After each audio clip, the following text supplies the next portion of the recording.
हिमंत बिस्वा शर्मा ने बांग्लादेश को उसकी जगह याद दिलवा दी है और कह दिया है कि भारत चुप नहीं बैठेगा। लेकिन असम के मुख्यमंत्री भड़के क्यों? नमस्कार, मेरा नाम है श्वेता शर्मा और बांग्लादेशियों की गीदड़ भभकी की बात आज करेंगे।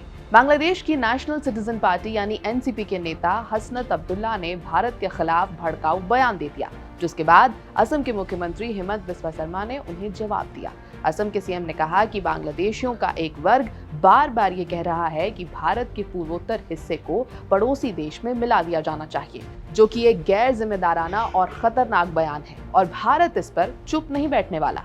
हसनत ने दिया था भारत को तोड़ने वाला भड़काऊ बयान। सीएम हिमंत बिस्वा शर्मा बांग्लादेश की एनसीपी पार्टी के वरिष्ठ नेता हसनत अब्दुल्ला के उस बयान पर प्रतिक्रिया दे रहे थे, जिसमें उन्होंने कहा था कि अगर दिल्ली उनके देश यानी बांग्लादेश को अस्थिर करने का प्रयास करती है तो ढाका को भारत के पूर्वोत्तर राज्यों को अलग थलग कर देना चाहिए और क्षेत्र में अलगाववादी तत्वों को समर्थन दे देना चाहिए। बांग्लादेशी नेता ने कहा कि मैं भारत को ये स्पष्ट कर देना चाहता हूं कि अगर आप उन ताकतों को शरण देते हैं जो बांग्लादेश की संप्रभुता, क्षमता और मतदान के अधिकार और मानव अधिकारों का सम्मान नहीं करती हैं, तो बांग्लादेश जवाब देगा। मुख्यमंत्री हिमंत बिस्वा शर्मा ने लुमडिंग में एक कार्यक्रम के दौरान कहा कि पिछले 1 साल से उस देश से बार बार ऐसे बयान आ रहे हैं कि पूर्वोत्तर भारत के राज्यों को अलग करके बांग्लादेश का हिस्सा बना देना चाहिए।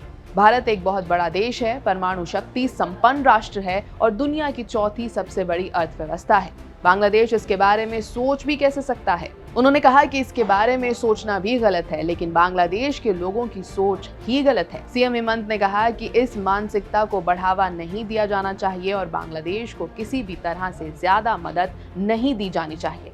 उन्होंने कहा कि हमें उन्हें सबक सिखाना चाहिए कि अगर वो किसी तरह का व्यवहार करते हैं तो हम चुप नहीं बैठने वाले। यह है बीपी लाइव। मेरा नाम है श्वेता शर्मा।